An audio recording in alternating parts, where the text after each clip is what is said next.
Sections of the Amazon burn every year, but this time it's different. Different in two ways. First of all, the extent of the fires this time round compared to last year. But second, the international reaction. Images of the Amazon burning, combined with a climate movement that feels like it's reaching critical mass, has resulted in an unprecedented reaction from political leaders across the world today. The spike in the number of fires in Brazil is most likely down to an increase in deforestation back in May and June. More trees cut down, left to dry and set alight. Brazil is facing a record-breaking year for forest fires.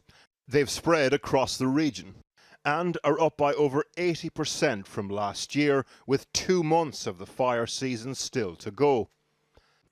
The reason for more deforestation, as far as activists are concerned, the politics of the Brazilian president Jair Bolsonaro. His new presidency is considered to have given the green light to more deforestation in the Amazon. Activists took to the streets in several cities today, including London. The dramatic pictures of the Amazon on fire have created more than just a reaction from activists. This has become deeply political. Both Angela Merkel and President Macron say they're going to address this at the G7 meeting, and other leaders are talking in terms of using trade deals as a way of forcing Brazil to get its act together in terms of controlling the fires. President Macron tweeted, "Our house is burning, literally." And went on to say, "Members of the G7 summit, let's discuss this emergency first order in 2 days." The Finnish Finance Minister Mika Lintilä went further and said, "The EU and Finland are urgently exploring the possibility of banning imports of Brazilian beef unless action was taken on the fires. The Irish Taoiseach spoke about blocking a key trade deal with the South American trading bloc if Brazil doesn't get its house in order. Leo Varadkar said, "There's no way that Ireland will vote for the EU-Mercosur free trade agreement if Brazil does not honour its environmental commitments." For his part, Bolsonaro said today that the army were preparing to help manage the fires. He also doubled down on accusations that foreign-funded non-governmental organisations were in some way responsible for the fires. As ONGs perderam dinheiro. NGOs have lost money. Without money from Norway and Germany, they are without jobs. So what do? They try to bring me down. But what about them? Sobra eles, mais nada além disso. Blaming NGOs is code for what Bolsonaro sees as excessive foreign involvement in conservation in the Amazon. Involvement that the president interprets as hindering planned infrastructure and development projects. In other words, for him, this is a fight about sovereignty, about taking back control. And therein lies the tension outside the Brazilian embassy in London today.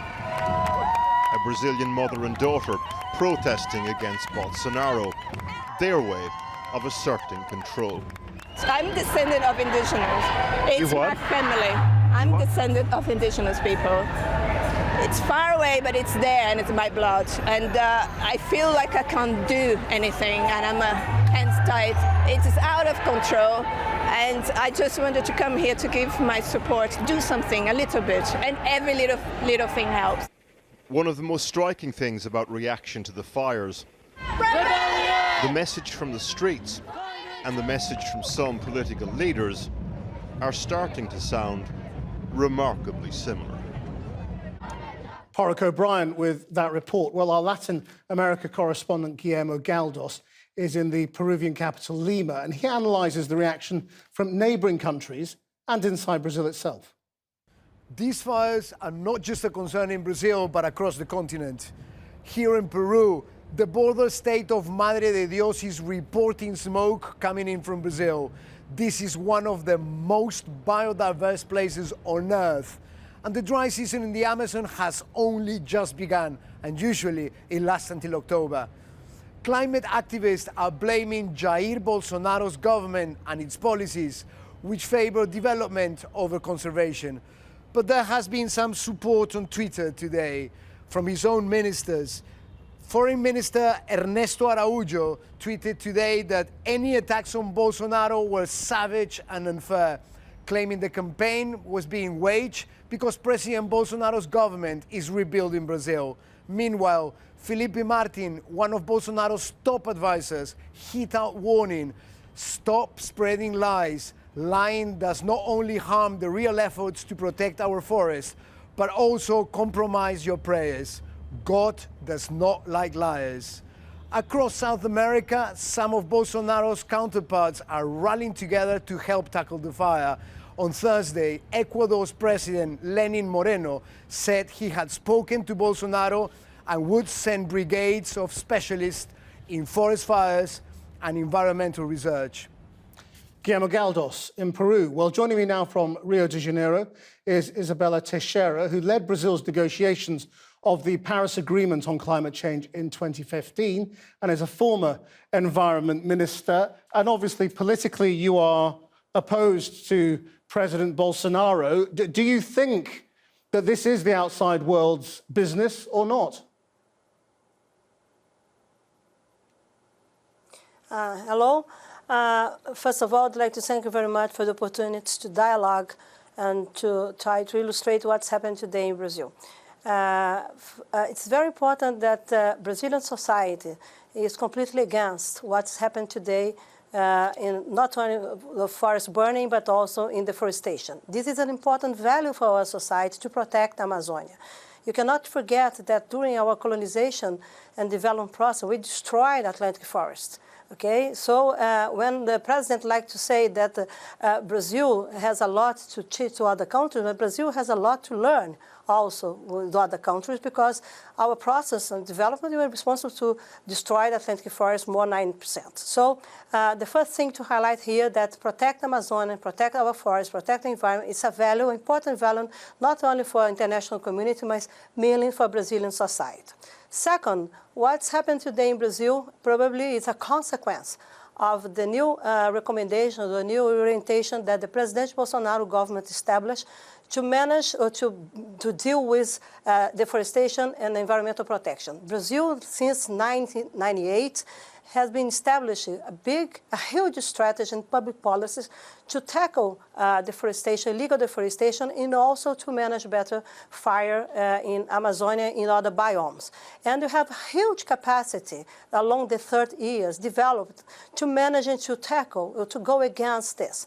You have legal enforcement, you have environmental enforcement, institutions, scientific institutions, also in our national intelligence system knows how to work with this, with environmental crime. You have a robust society with excellent legal framework to manage these issues better than we are doing today. And unfortunately, that's why Brazil achieved to have different problems along these 30 years. And they have this peak of deforestation. You remember in 2004, when the Brazilian government took the decision to have a new national program to combat deforestation. And this strategy, because of this strategy, it was possible to achieve the lowest rate of deforestation in 2002, that's 4,700 square kilometers. Well, let me just stop you for a second. On climate change. I'm sorry, there's quite a delay on the line, so I apologise for that. Yes. But can you shed light on whether you think, or whether you have any evidence that President Bolsonaro is at all responsible for the accelerated fires? I mean, campaigners claim that he has encouraged it and encouraged logging. He denies it. What's the truth? What it seems that's happened today in Brazil is that the new government took a decision to go against, not consider what we had in the past to tackle deforestation, to combat deforestation, but are not able to make transparent and clear what are the new strategies to combat deforestation.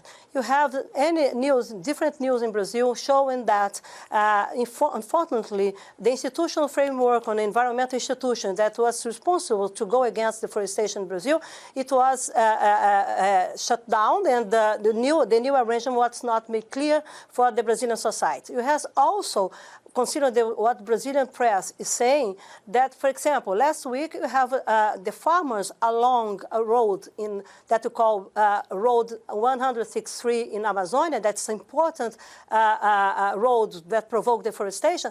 The farmers along this announced that you have a fire day because they need to know and to show to the president they need to produce food. Look, you have a good and modern agriculture in Brazil that doesn't need to provoke deforestation, but you have the old ones that want to highlight and to practice the old practice, to adopt the old practice.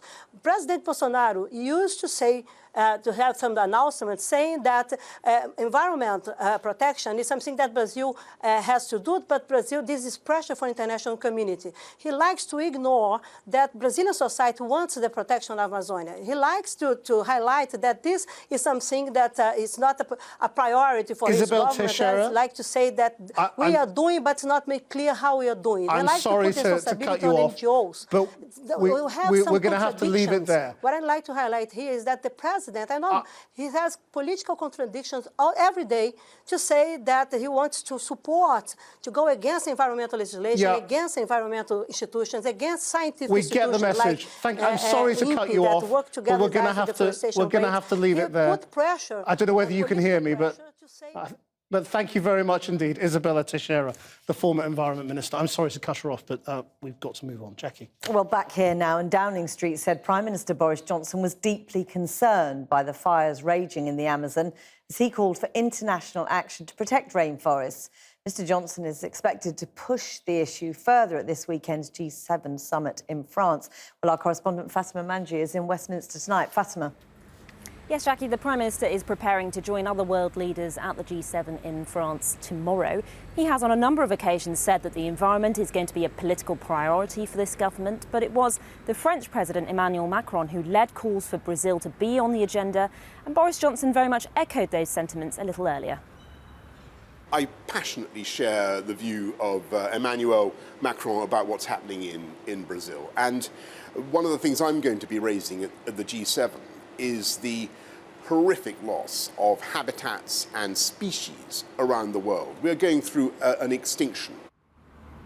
Now, the opposition has been piling on the pressure on the government. First of all, they have been much more openly critical of Bolsonaro. 5 shadow ministers sent a letter to the Prime Minister saying that this government needs to be honest about how our country is complicit in this catastrophe. They're also calling on the government to introduce measures to make sure that UK companies aren't involved with activities that damage the rainforest. And Jeremy Corbyn has talked about a climate emergency. We've written to President Bolsonaro to say, look, you cannot go on destroying the Amazon rainforest. It is a global resource for all of us. And the fires there are rampaging. Species will be made extinct that we haven't even discovered. Now, Labour have also gone on the attack against the International Trade Minister, Conor Burns, who is on a visit to South America. He's currently in Chile, but the last couple of days he spent in Brazil. I think we can show you photographs here of him meeting the ministers. Now, Labour's Shadow International Trade Secretary, Barry Gardner, has accused Mr Burns of cozying up to Brazil's far-right politicians when they should be pushing for rainforest protections. Well, the Department for International Trade responded, saying that the minister did actually raise this in the meetings with the Brazilian government this week. But bear in mind, some European countries are talking about potentially blocking the EU's trade deal with Brazil, so that stands in contrast. Something else worth considering here, we're hearing a lot of noise now from both political leaders of both major parties about protecting the environment, about protecting animals, and that's because as much as this is an environmental issue, it's also an electoral issue. We know that their social media, the viral videos of the fires, there's a lot of anger out there. In 2017, Theresa May and the Tories were hit hard by the fact that they had talked about fox hunting potentially coming back. So the Conservatives are conscious of this. Whether or not political leaders buy into the moral case, they certainly understand that there is a political case here to be made.